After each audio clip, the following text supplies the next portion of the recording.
Hi, this is Chris with Nightfall Audiobooks, and today I have for you a personal favorite. This is The Hitchhiker by R.L. Stine. This is from the Point Horror series. I haven't read this in about 20 years. I don't remember a whole lot about this. I don't remember if the hitchhiker was picked up and then he tries to murder the people who picked him up, or if he's really a serial killer and he goes around killing other people, and then he focuses on the people who pick him up. I think I remember the ending, which is pretty horrific, and it's why it stuck with me for all this time. The cover is great. I love this cover. The Hitchhiker font, the font is really, really creepy. It looks like it's dripping off the page. It's sort of bumpy and stuff, kind of like it's written in blood, so it's a cross between the Fear Street font and the Goosebumps font, if that's possible. Also, the I is lowercase, it's not capitalized. When I initially sat down to plan the channel and get some books that I was looking forward to doing, this was top of the list. It was this, Hit and Run, Beach House, One Evil Summer, the Cataluna Chronicles, the other two trilogies. I just haven't had a chance to get to The Hitchhiker yet, but now it's finally time. And we're going to begin today and see where this takes us. It's a longish novel, so it's going to take me a little while to read this. I'll be reading this to you from the page, so I have it in my hands, so if you hear any weird noises like, my thumb scraping across the page, you'll understand what that is. So what should I read next? I don't know. Send me an email, nightfallaudiobooks@gmail.com. I am also on YouTube at Nightfall Audiobooks. Feel free to like, comment, subscribe, and hit the join button. Any help is greatly appreciated. I also have a Patreon page, patreon.com/nightfallaudiobooks. So tell your friends, tell your mom, tell whoever you think would like to listen to me tell them tales from R.L. Stine. Thank you very much for listening, and let's begin. Welcome to a Nightfall Audiobooks production of The Hitchhiker by R.L. Stine, a point horror novel, Book 11. Chapter 1. Please don't, James. Please, don't hurt me. He heard her voice again as he stepped onto the highway, pleading with him, begging him. He heard her crying again, the loud sobs that made her shoulders tremble. Please don't, James. Her anguished cries followed James as he made his escape. If only I could control my temper, he thought. He raised his green eyes to the tilted highway sign jutting up from the sandy highway shoulder. Highway 1. The sun had set a few hours before as he made his way out of Key West. Now, even though it was dark, the air remained daylight hot, heavy and wet, swampy. Got to get away, he said aloud, scratching the back of his neck. James was powerfully built for 17, muscular, with big shoulders and a broad football player neck. He had short blonde hair, buzzed close on the sides, a handsome face, serious, seldom smiling, and olive green eyes that always seemed to be angry. Angry. Always angry. Please don't hurt me, James. He heard her frightened voice again as his eyes searched the narrow highway. Shifting the small canvas bag that held his few belongings, he began walking north along the shoulder, his sneakers sinking into the sand. Got to get away. Got to get away. Got to get away from her voice, her cries. But how? He swatted a mosquito on his forehead. Twin white lights, creeping silently along the road as if sneaking up behind him, signaled an approaching car. James turned toward the lights and raised the thumb of his free hand. The lights grew brighter, brighter, accompanied by a roar that broke the night silence. He closed his eyes as the car sped past without slowing. He waited for the lights in his head to fade. Please don't hurt me, James. He began walking again, picking up his pace, kicking at the damp sand as he walked. Maybe I'll leave Florida and never come back, he thought. Is it possible to do that? Just walk away from your home, leave all the bad stuff behind and never return? Key West had always meant trouble for him. He had moved there with his aunt when he was 12, after the accident, after both of his parents had been smeared across the highway. What a place to grow up. The bottom of the country. As low as you can go. His aunt actually liked it. She liked the crumbling old houses, the choppy blue Gulf waters, liked the cats walking everywhere. She even liked seeing all the tourists walking the narrow streets, looking for Hemingway's old house, lining up for the boats to take them out to the treasure hunting reef. James had hated Key West from the start. Maybe it was because his parents had to die for him to get there. Maybe it was because his aunt was so eager for him to like it. Maybe it was just because he hated it. He was always in trouble there, always angry. At first, he had thought that all teenagers were supposed to be angry, but all of the others seemed so laid back compared to him, so uncaring, so happy. They were only interested in their tans, in their boogie boards and snorkel equipment, in partying and looking good. It all made James angry, all of it. He kicked a clump of dirt onto the highway. I'm never going back to Key West, he muttered, slapping at another mosquito.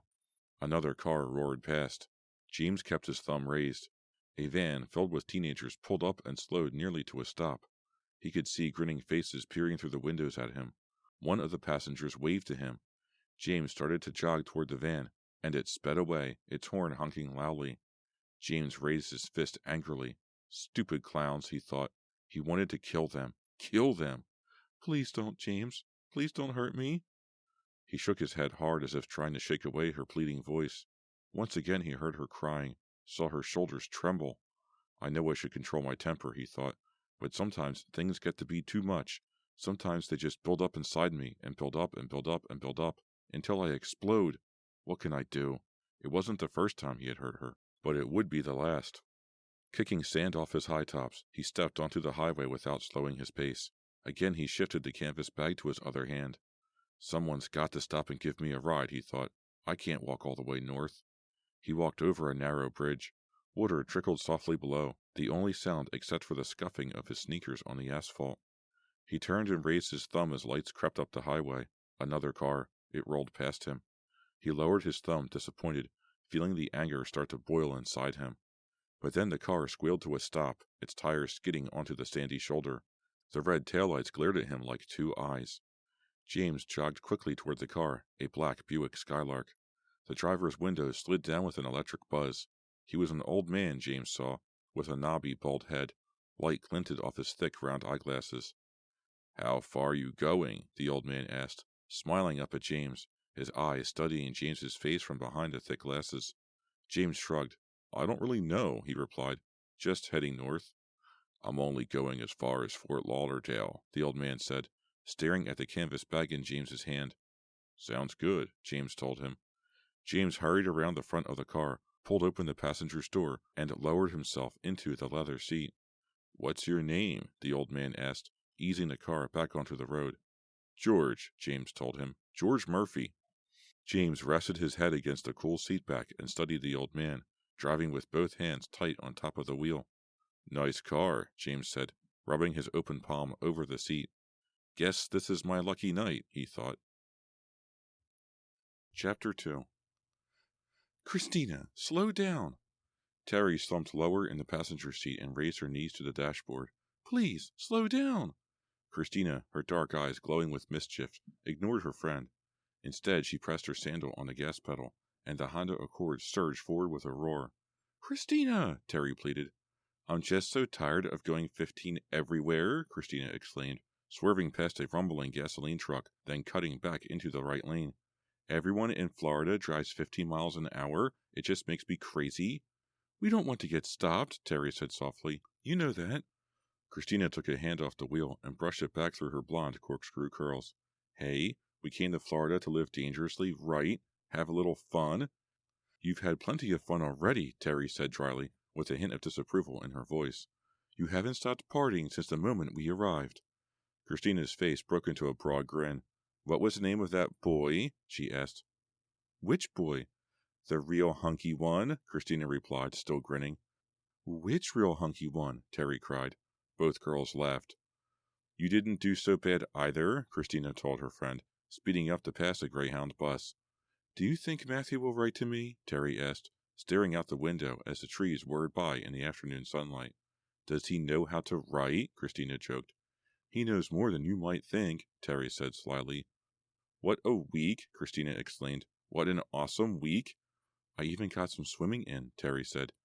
You're an awesome swimmer, Christina exclaimed. I knew you were good, but... I can't believe it's over already, and we have to go back, Terry moaned. And then her expression turned serious as she glanced at something moving in the mirror outside the passenger door. Slow down, Christina. Now. Is that a cop? Christina's expression changed too, as she raised her eyes to the mirror. She hit the brakes and the car responded. No, it's just a tow truck. She exhaled loudly, relieved. I saw the flashing lights, Terry said. Just a tow truck, Christina repeated. If we get stopped, Terry started. Don't worry, Christina interrupted. I can't believe I'm friends with such a worrier. Someone has to worry, Terry said softly. The two friends, both 17, their birthdays just 3 weeks apart, were as different in appearance as they were in temperament. Christina was thin, almost wiry, with blonde corkscrew curls piled on her head. She had dramatic, dark brown eyes, playful eyes on a mischievous face. Her mouth seemed to fall naturally into a teasing smile. She always appeared to be enjoying some private joke. Terry was as cautious as her friend was impulsive and playful. She had sky-blue eyes and creamy white skin, which looked even paler against her straight black hair, which she wore swept back, falling down to her shoulders. Also in contrast to Christina and her boyish figure, Terry was chubby, full-bodied. That's how her mother described her. Terry worried about her size a lot, although she had chosen not to discuss it with Christina. Christina would tell me I'm exaggerating, or she'd just make a joke, she decided, and to Terry, it was no joking matter. How long are we going to stay in Tampa? Terry asked. Christina shrugged her slender shoulders. She was wearing an oversized chartreuse t-shirt over green spandex bicycle shorts. Who knows? I just want to see if I can find that boy I met last year. The football player? Christina nodded, her eyes on the road. Isn't he a little old for you? Terry asked, shaking her head. Christina laughed. You're such a worrier, Mom. Stop. He thinks I'm 21, Christina said, chuckling. You don't look 21, Terry told her. She sighed impatiently. You know, we've had more than enough excitement on this trip. Maybe we should just chill and head for home. He might not even be there, Christina replied, as if that answered Terry. Maybe he moved or something. I haven't heard from him in months. It's getting awfully hot in here, Terry complained. Can you turn up the air conditioner? Christina glanced down at the dashboard controls. I don't think I know how. You do it. Terry studied the dials in front of her. She slid one forward all the way. It didn't seem to make any difference. Why do they make it so confusing? Should we trade it in for an American car? Christina joked. She turned up the radio. A road sign proclaiming Highway 84 whirred by in a blur. The bright afternoon sun poured in through the windshield. It had rained the day before. All the trees and tall grass were still glistening, sparkling in the bright light. Unreal, Terry thought. Everything about this trip has been unreal. The beach was so crowded, Christina complained. Remember Josh? The rich one with the bandana? No, that was Eric, Christina said, laughing. Josh was kind of short. Kind of short? He came up to your waist, Terry exclaimed. Sometimes good things come in small packages, Christina said dryly. Christina, he was a total wimp, Terry insisted. Not total, Christina said. Both girls laughed. Well, what about him? Terry asked impatiently. I forget. More easy laughter. It was too crowded. That's what I started to say, Christina told her friend. She swerved to pass a slow-moving station wagon loaded down with lumber that stuck out the back window. Maybe we should go to Daytona next time, Terry suggested, opening the glove compartment, searching its contents. Yuck, no way, Christina exclaimed. It's all high school geeks. She made a disgusted face. And it's more crowded than Lauderdale? Well, how about Palm Beach? Too many rich snobs, Christina replied. They all live in compounds. None of them just have a house. Sounds good to me, Terry said. What are you looking for in there? Christina asked, taking her eyes off the road to stare at Terry, who was still pawing through the glove compartment. Just looking. Terry shoved it shut. She glanced outside. Kind of swampy out there. What do you expect? Christina snapped. This whole state is a swamp, except for the beach. I love Florida, Terry said. Christina turned to look at her friend. You even got a tan? You're always so pale. I didn't think you could tan. Terry started to reply, but her mouth dropped open in horror as she saw the enormous red truck roaring toward them. She saw it, and then realized that Christina didn't. Look out! Terry managed to scream. Christina swerved, but too late. The crash was deafening. Chapter 3. Christina, we should stop. Terry turned, peering through the rear window at the truck. We can't stop, Christina exclaimed, pushing the gas pedal to the floor. The car roared forward obediently. But the driver, he might be hurt. He slammed right into that concrete embankment. He's okay, Christina said calmly. eyes straight ahead, her features set. He's a truck driver, Terry. He'll radio for help if he needs it. But what if he's really hurt? Terry insisted. I mean, we made him crash. No, we didn't, Christina replied softly. Terry, you know we can't stop. We don't want to get in trouble, do we? I don't believe you. You're so calm, Terry exclaimed, turning back to the front, readjusting her seatbelt. He's fine, Christina insisted, glancing in the outside mirror. I can see him. He's outside the truck. He's okay. The crash was so loud, Terry said, wrapping her arms around her chest as if shielding herself. I was sure we were hit. Take a deep breath, her friend said. What good will that do? Terry asked, her voice shrill and high-pitched. Christina shrugged. I don't know. Sounded like a good idea. How can you make jokes? We were almost killed. Well, we're okay now, Christina said, glancing in the mirror, slowing the car to 60. What if he memorized our license number? Terry fretted. Christina laughed. He was too busy crashing to memorize any license numbers? Terry slumped down in the seat. I feel sick.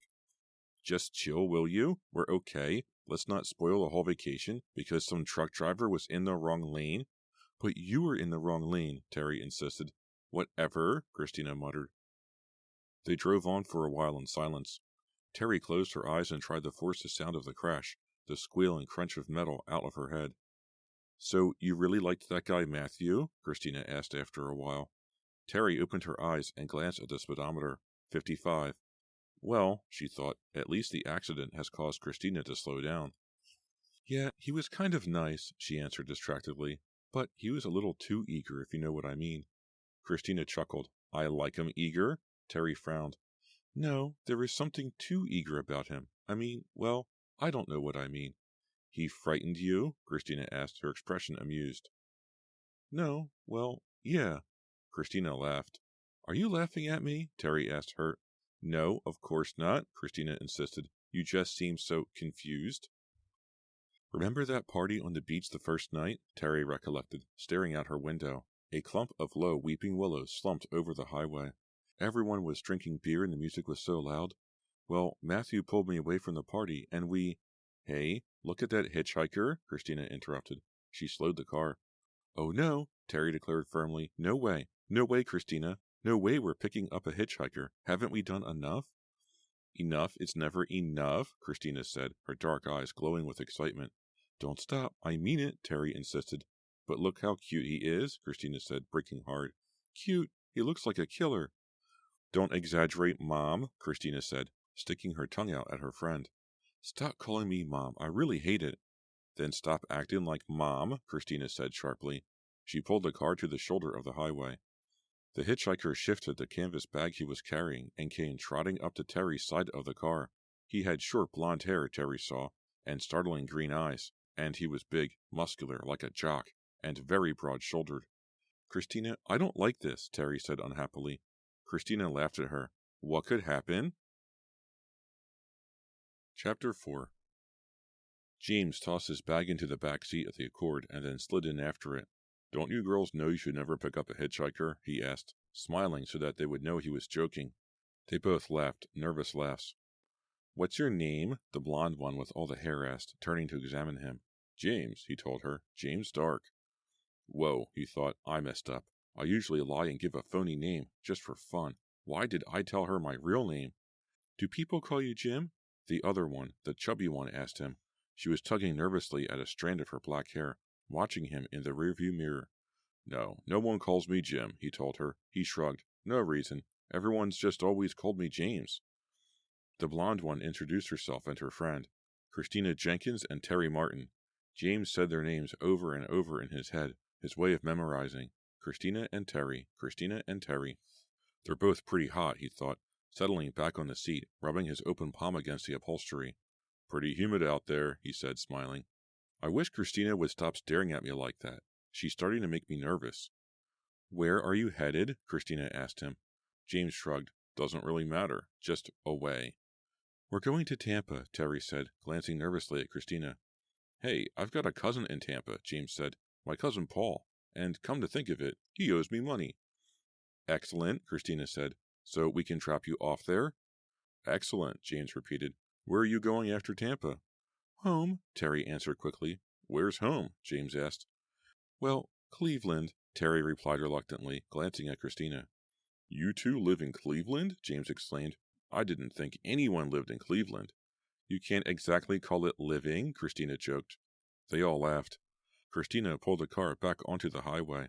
Terry fiddled with her seatbelt. Not bad, James thought. I could go for either one, maybe both. Maybe I'll let them take me all the way to Cleveland. Wow, talk about changes. Cleveland has got to be different from Key West, like the difference between Earth and Mars. It's all swamp out there, he said, gazing out the window. All the rain has made it even swampier, Terry said. Where are you from? Christina asked. Key West, James replied, then silently scolded himself for telling the truth again. You two on vacation? He wanted to keep the conversation away from him. He had already told them too much. Yeah, school break, Christina offered. You go to school in Key West? Not too often, he replied, grinning. They both laughed. You been to Disney World? He asked, rubbing his hand over the smooth seat cushion. No way, Christina replied. We like the beach. We came down to party, not walk around in mouse ears. James snickered. Where'd you go? Miami? No, Lauderdale, Christina said, speeding up to pass a family camper being pulled by an old Plymouth filled with kids. You have a good time? James asked. Excellent. You're the quiet one, James asked, leaning forward to get Terry's attention. Yeah, that's me, Terry replied dryly. You look like a girl I used to know, he said. Really? Terry asked without interest. Yeah, her name was Lizzie. She was a great swimmer. Used to dive, too. Used to go swimming with those treasure hunters. The ones who found the old ship buried by the reef. You look a lot like her. I'm a pretty good swimmer, too. Are you on vacation? Terry asked uncomfortably. Not really, James said. You're not on vacation and you don't really know where you're going? Christina asked. That sums it up pretty well, James said, grinning at her as she peered into the rearview mirror at him. And you hitchhiked up here from Key West? Terry asked. Like to ask a lot of questions? James shot back. He saw Terry's face turn bright scarlet. Whoa, he told himself. Cool it with the sarcasm, man. These girls are going to take you all the way to Cleveland. You don't want to make them nervous. He laughed to show Terry he was joking. I was lucky. I got all the way up to Lauderdale in one ride, he told her. They drove for a while in silence. The late afternoon sun poured in through the windshield. Waves of heat rose up from the road, making it appear to sizzle and bubble. James tapped his fingers nervously on the seat, then fiddled with the handle of his canvas bag. He didn't like silence. Silence always gave him bad thoughts. Silence gave him too much time to think. Once again he heard her voice, pleading with him, begging him not to hurt her. She's following me, he thought. She's going to follow me all the way to Cleveland. Can't you turn up the air conditioner? He asked, leaning into the front seat. It's pretty hot back here. I tried to, Terry said, reaching again for the controls, but I'm not sure how. James leaned forward a little more and studied the dials. Push up the one marked fan, he told Terry. That'll make it blow more. It took her a while to find it. Then she obediently pushed it to maximum, and cold air began blowing from the vents. You're a genius, Christina proclaimed. That's what everyone says, James replied. He settled back in the seat, enjoying the feel of the cool air on his face. They drove on in silence. The sun hovered low above the uncurving highway.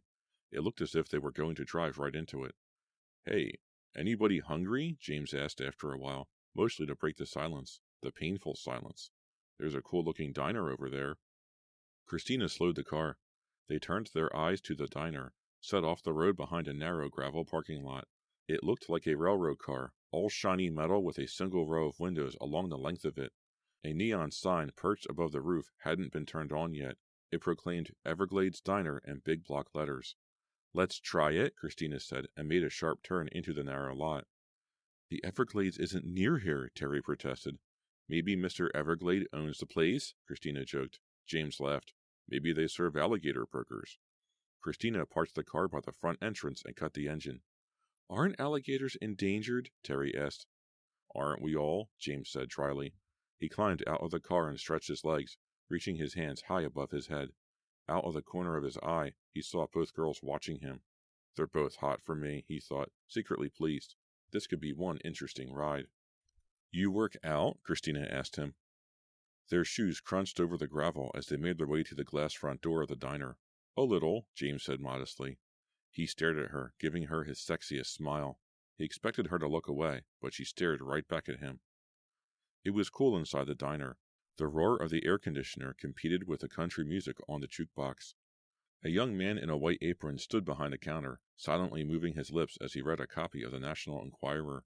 He had spiky brown hair, a face full of pimples, and a diamond stud in one ear.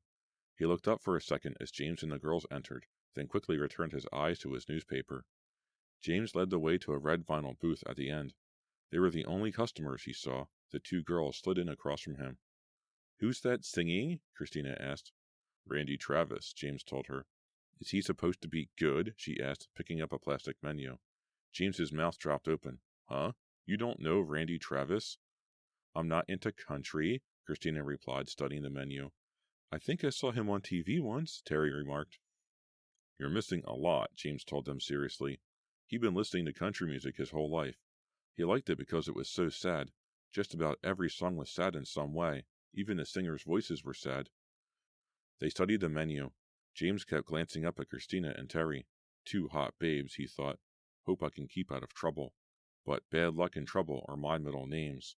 Hey, that's a country song, I think. Bad Luck and Trouble. Who sang it? Should be my theme song. He tossed the menu onto the scratch Formica tabletop. Turning his head, he called to the guy behind the counter. "Hey, can we get some service? You're not too busy, are you?" The young man didn't react at all. He continued to read his paper, moving his lips as he read. James could feel his anger start to build. It always started in his chest, a heavy burning feeling. He could feel his chest tighten. Then the anger spread to his neck muscles. Then he felt the familiar throbbing at his temples. After a long while, the counter boy looked up, slowly folded the paper in half, made his way around the counter, and ambled down the row of booths to where James and his companions were sitting. "Hey, you're a real go-getter," James said sarcastically. "You really ought to slow down, you know." The young man ignored James and stared at the two girls. "You ready to order?" he asked them. "We've been ready," James snapped angrily. He continued to ignore James, his eyes concentrating on Christina. "Hey, you're not too shabby looking," he said, a lopsided smile forming on his pocked face. "Do you like those teeth?" James asked him, his green eyes narrowing into menacing slits. "Or should I remove them for you?" The young man's nostrils flared as he turned to James. He tapped James on the shoulder with one finger. "Listen, man." James exploded, as he had so many times before. He leapt to his feet and grabbed the startled kid's apron front with both hands. "Hey, don't!" James heard Terry yell. Too late. James gave the guy a hard, two-handed shove that sent him sprawling backwards across the aisle. His back hit the counter hard, and he cried out in pain. "James, what are you doing?" Terry was screaming. "He didn't do anything to you." But James felt the blood throbbing at his temples, felt the red anger tighten his chest. "Hey, man!"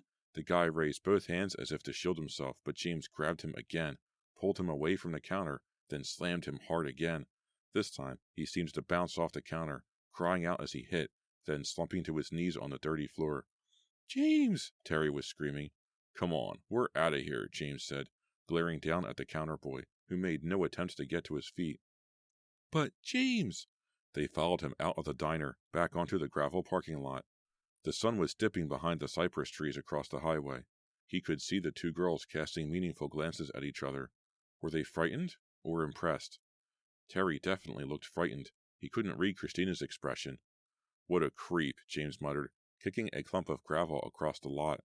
"I mean, really, what a creep." "But, James," Terry started, her eyes on Christina. James giggled for some reason. A high-pitched giggle. It just escaped him like air whooshing out of a balloon. The anger had followed him out of the diner, but he was beginning to calm down. The throbbing in his head stopped. His neck muscles began to relax. "You've got quite a temper," Christina said, eyeing him intently, as if seeing him for the first time. "You don't know the half of it, girl," James thought. "You don't know the half of it."